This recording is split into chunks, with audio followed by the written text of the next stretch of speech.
Assalamualaikum warahmatullahi wabarakatuh. Selamat datang kembali di Pakham Channel. Pada video ini, saya akan menyampaikan kajian tentang Mahabbatullah Syekh Ibnu Qayyim al-Jauziyah. Ibnul Qayyim al-Jauziyah adalah seorang cendekiawan muslim terkenal dari abad ke-14. Beliau lahir pada tahun 691 Hijriah, 1292 Masehi, di Damaskus, Suriah. Nama aslinya adalah Muhammad bin Abi Bakar bin Ayub bin Sa'd al-Zuri al-Dimashqi. Ibnul Qayyim al-Jauziyah mendapatkan pendidikan yang luas dalam berbagai disiplin ilmu Islam pada zamannya. Dia menjadi murid dari Ibnu Taimiyah, seorang cendekiawan terkemuka pada masa itu. Ibnul Qayyim al-Jauziyah menjadi salah satu pengikut setia dan murid terdekat Ibnu Taimiyah, dan karyanya sangat dipengaruhi oleh pemikiran Ibnu Taimiyah. Ibnul Qayyim al-Jauziyah terkenal sebagai seorang ahli fikih atau hukum Islam, dan dia memiliki sumbangan yang signifikan dalam bidang ini. Karya-karyanya yang terkenal antara lain adalah Zat al-Ma'ad dan Igosat al-Lahfan fi Masayid es-Saitan. Dalam karya-karyanya, dia menggabungkan ilmu fikih dengan pemahaman yang mendalam tentang ajaran Islam dan pengaruh Sufisme. Karyanya seringkali berfokus pada upaya memperkuat iman dan mengarahkan orang-orang kepada kehidupan spiritual yang bermakna. Ibnul Qayyim al-Jauziyah juga dikenal sebagai penulis yang produktif, dengan lebih dari 60 buku yang diketahui ditulis olehnya. Buku-bukunya meliputi berbagai topik seperti tafsir, hadis, akidah, tasawuf, dan sejarah Islam. Karya-karyanya tetap relevan dan berpengaruh dalam pemikiran Islam hingga saat ini. Ibnul Qayyim al-Jauziyah wafat pada tahun 751 Hijriah, 1350 Masehi, di Damaskus, Suriah. Warisannya sebagai seorang cendekiawan yang berpengaruh terus hidup dalam karya-karyanya yang berharga, yang terus dipelajari dan dihargai oleh umat Islam di seluruh dunia. Berikut ini adalah materi kajian tentang Mahabbatullah Syekh Ibnu Qayyim al-Jauziyah. Selamat mengikuti.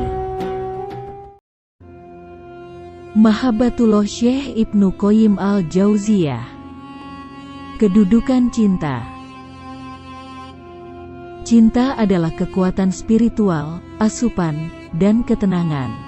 Cinta adalah cahaya, dan jika seseorang kehilangan cahaya itu, mereka berada dalam lautan kegelapan. Cinta adalah kesembuhan, yang apabila seseorang kehilangan itu, semua penyakit akan masuk ke dalamnya.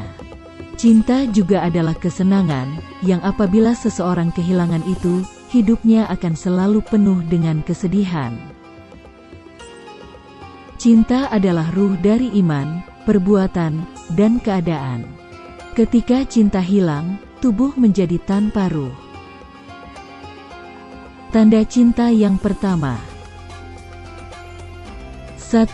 Selalu ingin memandang dan tidak pernah jemu memandang. 2. Menundukkan pandangan jika sang kekasih sedang memandangnya. 3. Banyak mengingat, membicarakan, dan menyebut nama orang yang dicintai. 4. Tunduk kepada perintah orang yang dicintai dan lebih mengutamakan perintah itu daripada kepentingan diri sendiri. 5. Selalu siap mendengarkan perkataan sang kekasih dan selalu mencurahkan pendengarannya untuk kekasihnya. 6. Mencintai rumah dan tempat tinggal sang kekasih. 7. Bersegera mendatangi sosok yang dicintai. Tanda cinta kedua. 1. Mencintai segala sesuatu yang dicintai oleh kekasih Anda. 2. Ketika Anda berada di dekat kekasih Anda, jalan yang dilalui terasa pendek. 3. Munculnya perasaan gundah saat mengunjungi sang kekasih atau ketika sang kekasih mengunjunginya. 4. Memiliki sikap canggung dan gelisah saat berhadapan dengan sang kekasih atau mendengar namanya disebutkan. 5. Cemburu pada orang yang dicintai. 6. Rela mengorbankan sesuatu untuk mendapatkan keridaan orang yang dicintai. 7. Menyenangi apapun yang menyenangkan orang yang dicintai. Tanda cinta yang ketiga. 1. Suka menyendiri dan menjauhi keramaian. 2. Tunduk dan patuh kepada sosok yang dicintai.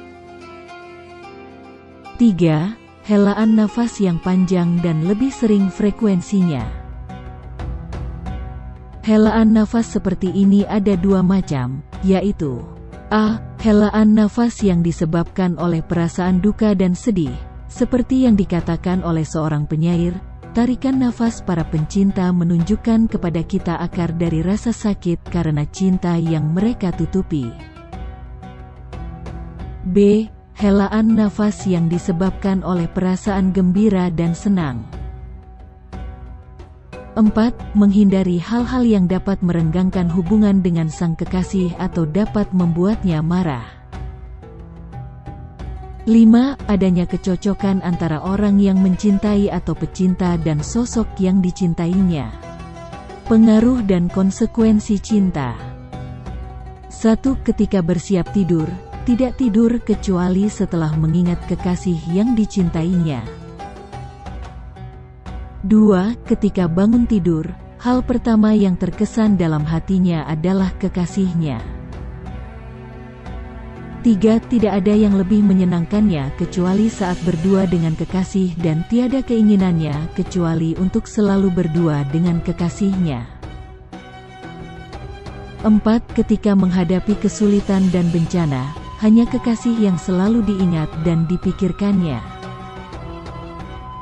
Strategi menumbuhkan mahabbatullah. 1.